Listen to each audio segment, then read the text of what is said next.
검사분들 중에서도 사나이답게 삽시다. 비굴한 권력에 맞서서 당당하게 목소리 한번 내고, 그게 검사 아닙니까? 이재명과 더불어민주당이 왜 검찰청을 폐지합니까? 자기들이 범죄자니까 그런 거 아닙니까? 그렇지 않으면 왜 검찰청 없앱니까? 저는 55년 동안 살면서 한 번도 검사를 두려워한 적이 없습니다. 검찰청에 간 적도 없습니다. 공소청법이 이름도 어렵습니다. 공소청법이 국회 본회의에 어제 상정되었고 오늘 통과되었습니다. 10월 2일이 되면 시행됩니다. 한마디로 말해서 검찰청을 폐지한 것입니다. 검찰청을 폐지해서 공소청으로 바뀌는 겁니다. 여러분, 저는 이 방송 보시는 대한민국 검사 여러분, 당신의 직장이 사라집니다. 어디로 갈 것인가? 이제 경찰 시다바리로 살아갈 것입니까? 자존심 상하지 않습니까? 당신들은 이제 그만둬도 변호사 할 수 있잖아요. 왜 침묵하십니까? 이런 불의를 보고도 검사분들 조폭 앞에서 당당하게 수사하고 권력 앞에 맞서서 서슬퍼런 수사권과 기소권 행사했던 우리 검찰, 대한민국의 법치를 바로 세우겠다는 우리 검사 여러분, 당신들이 사법고시 응시하고 로스쿨 갈 때 결심했던 바가 무엇입니까?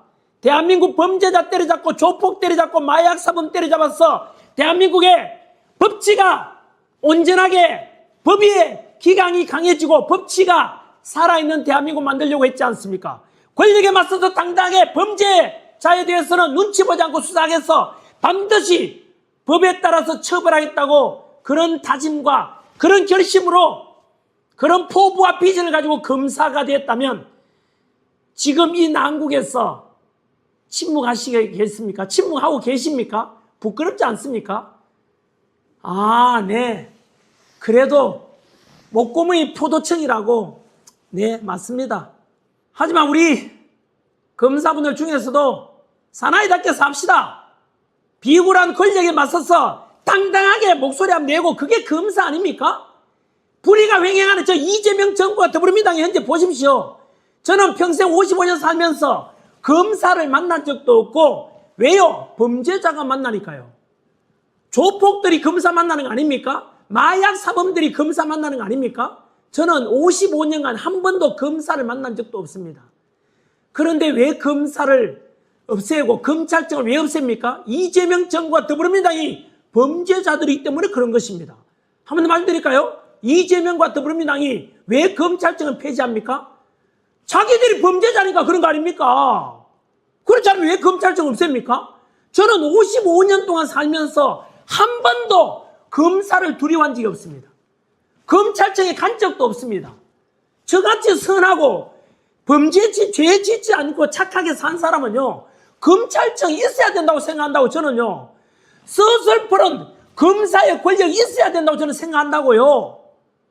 그런데 이재명과 더불어민주당은 왜 검사를 없애고 왜 검찰청을 없앨까요? 그들이 검찰과 검사를 두려워하기 때문입니다. 왜요? 그들이 전부 다 범죄자일 가능성이 크죠. 정청래도 전과가 있고 이재명도 전과가 있고 현재 재판받고 있는 곳이 있으니까 얼마나 검사가 두렵겠습니까? 그래서 입법 권력을 이용해서 결국은 검찰청을 폐지한 것 아닙니까? 반박 한번 해보십시오. 이재명, 정청래 반박 한번 해봐. 나는 55년 살면서 한 번도 검사가 두려웠던 적이 없어. 한 번도 검찰청을 없애야 된다고 생각한 적이 없어. 왜요? 착하게 살았으니까. 여러분, 검사를 두려워하고 검찰청을 걸림도 검찰청을 경계하는 존재들은 누굽니까? 범죄자들 아닙니까? 조폭들 아닙니까? 마약 사범들 아닙니까? 그리고 북한에 빨갱이 짓 하는 놈들 아닙니까? 시청자 여러분 어떻습니까? 제 이야기에 뭐 잘못된 거 있습니까? 시청자 여러분들은 검사들이 두려웠습니까? 저는요, 납득이 안 됩니다. 그래서 제가 소망하는 바는 빠른 시일 내에 이재명은 헌법에 따라서 대한민국 모든 국민은 법 앞에 평등하다는 헌법 11조에 따라 이재명은 재판받고, 두 번째, 미국이 나서서 부정선거에 대해서 트럼프 대통령이 한국까지 조사해 주길 바랍니다. 이것에 반박하는 자는 그 자가 범인입니다. 왜요? 떳떳하면 이재명 재판받으면 될 거 아니야. 떳떳하면은 FBI도 CIA도 와서 우리나라 선관위 서버 다 까보고 투표 유명부 다 까보고 수사받으면 되지 않습니까? 여러분 그렇지 않습니까? 왜 숨기죠? 그래서 저는 빠른 시일 내에 미국 CIA, FBI, DNI가 나서서 대한민국에 지난해 6.3 대선에 부정선거가 있었다고 미 국무부의 부부차관보 존 밀스가 이야기했습니다. 배우가 중국이라 그랬습니다. 존 밀스라 그랬습니다. 저도 기분 나쁩니다. 대한민국 6.3 대선이 부정선거였으니까 기분 나쁘잖아요. 자존심 상하잖아요. 그러니까 우리는 이재명도 그렇고 떳떳하게 수사 한번 받아보자고요. 그러면 이재명 지지했던 사람들도 당당할 거 아닙니까? 야, 전한길, 너 이재명 봐라. FBI, CIA가 와서 다 수사했는데 부정성 없었잖아. 그렇게 떳떳하기를 저도 바랍니다. 이재명 찍었던 분들도 그걸 바라는 거 아닌가요? 세 번째, 대한민국이 이미 친중 반미 정권 이재명은 점점 베네수엘라로 추락시키고 있습니다. 점점 제2의 홍콩으로 전락시키고 있습니다. 한미동맹 멀어져 가고 있습니다. 그래서 저는 국민들과 미국이 나서서 이재명 정권 빨리 끌어내리고 다시 대한민국이 정상화되기를 바랍니다. 대한민국의 헌정 질서가 회복되기를 바랍니다. 지금처럼 검찰청법 폐지하고 악법이 계속해서 만들어지고 있지 않습니까? 사심제가 뭡니까? 미국이 사심제가 있습니까? 200년간 민주주의했던 미국도 헌법재판소가 없습니다. 사심제가 없습니다. 대법관 수를 왜 늘립니까? 미국은 제가 알기로 9명으로 알고 있어요. 대법관이. 우리나라는 26명으로 늘립니다. 26명으로. 미친 거 아닙니까? 베네수엘라하고 똑같, 베네수엘라는 몇 명? 30명. 우리는 몇 명? 26명. 미국은 검색해 보십시오. 미국 대법관 수는 9명입니다.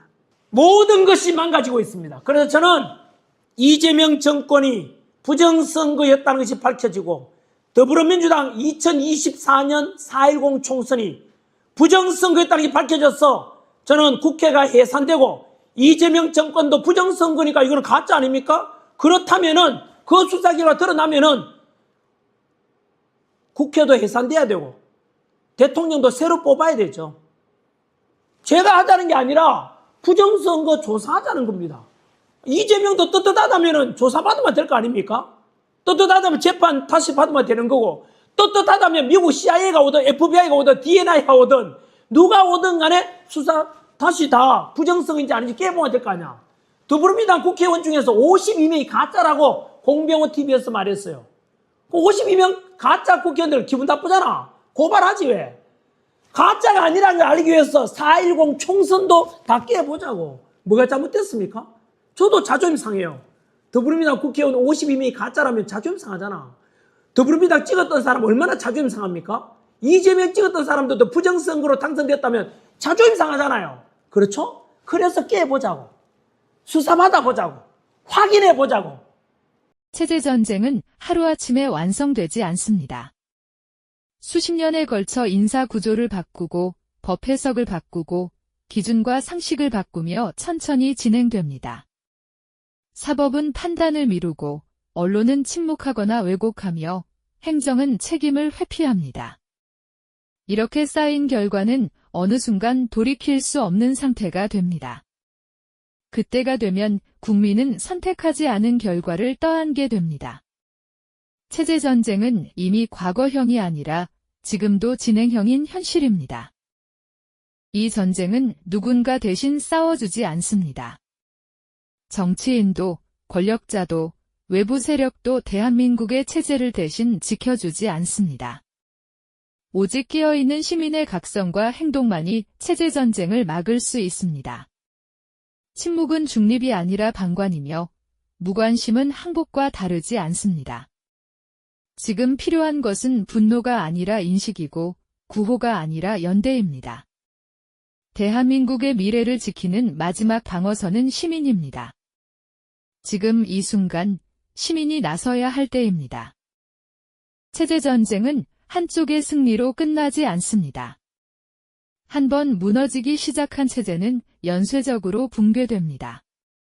경제 질서가 흔들리고 안보 판단이 흐려지며 외교의 기준도 사라집니다. 국가는 더 이상 방향성을 제시하지 못하고 국민은 불안 속에서 분열됩니다.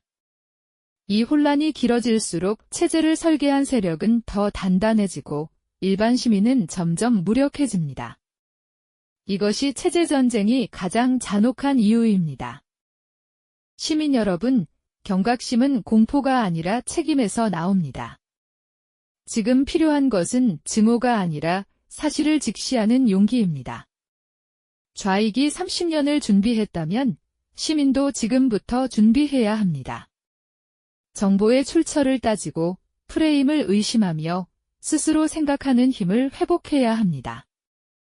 이것이 체제전쟁에서 가장 강력한 무기입니다. 시민 여러분, 아직 늦지 않았습니다. 체제는 무너질 때보다 지켜낼 때 더 많은 노력이 필요합니다. 오늘 우리가 무엇을 보고 무엇에 분노하며 무엇을 선택하느냐가 다음 세대의 자유를 결정합니다. 이 싸움은 특정 진영의 문제가 아니라 대한민국의 미래를 지키는 문제입니다.